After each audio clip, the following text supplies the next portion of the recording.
Tay. Oh, ano yan? May sasabihin po sana ako sa inyo eh. Sige. Pinapunta ko po kasi yung mga manliligaw ko para at least makilala niyo po ng husto. Mabuti yan. At least dito sila manliligaw sa bahay. Pinapapunta mo sila dito. O, anong oras ba sila pupunta at nang makapagkanda tayo? Ayan na po ata sila. Sige, buksan mo muna at nang mapapasok natin. Ano bang mga itsura ng mga to? Tayo maganda po. Sige. Good evening po. Ako po pala yung kapre dun sa may tapat ng bahay ninyo. Ako po yung manliligaw ni Agnes. Eto po, flowers po. Eh, ako naman po yung nuno. Nakatira pa ako dyan sa likod ng bahay ninyo. Ako din po ay manliligaw ni Agnes. Ano, upo kayo. Huwag kayo maya. Upo kayo. Ikaw naman, nak. Ikuha mo muna sila na maiinom, ano? At kakausapin ko muna itong mga manliligaw mo. Kayong dalawa. Sabihin niyo sa akin, paano naman ako makakasigurado na mabibigyan niyo ng magandang buhay ang anak ko? Actually po, kapag ako po yung napangasawa ng anak ninyo, yung mga anak po namin, yung mga apo po ninyo, siguradong mataas ang maaabot. Ay, siya mataas ang maabot, pero bakit naman? Paano mo nasabi? Ay, kapre po ako. Oh. O, yung anak po namin matatangkad. O, di mataas ang maaabot. Nako. Huwag mo kayong maniwala dyan. Matangkad nga ako. Eh, tingnan nyo naman, napakadumi na katawan. Eh ako, pag ako ang pinili ni Agnes, nako, ititira ko po siya sa palasyo. Palasyo? Palasyo nito.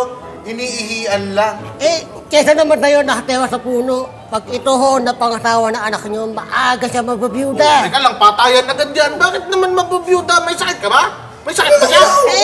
Nakita niyo naman ho, may hawak na yoti. Naku, mahilig ho mag-yoti yan. Ang itim na ho ng baga niyan, maaga magbabiyuda si Agnes. Naku, wag ho yan. Ikaw nga, wag mo nga pinakikialaman tong bisyo ko. Eto ho, pag napangasawa ng anak ninyo, hindi ho magiging mabuting ama to. Oh, teka lang, pamilya na agad yan. Ginudge mo. Paano mo naman nasabing hindi magiging mabuting ama? Hello, duwende to. Pag napikot to sa mga bata, pinapalaki yung betlog ng mga bata. O, tingnan mo.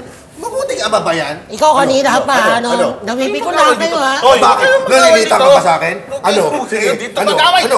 Hindi, sige, dito mag-away. Sige, Hoy, huwag kayo dito mag-away.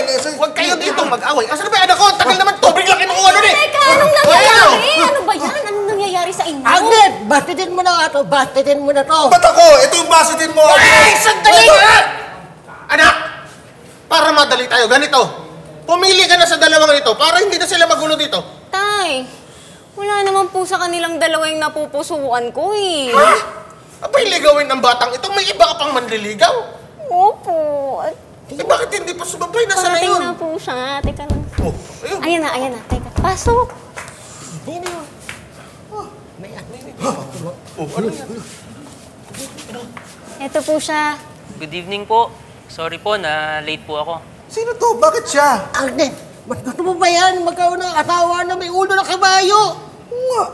Actually, Tay, kaya ako siya nagustuhan kasi hindi lang ulo niya yung pangkabayo.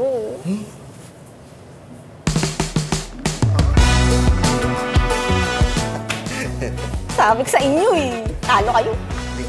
Bakit na? Alis na kami. Di ba, Tay? Tay,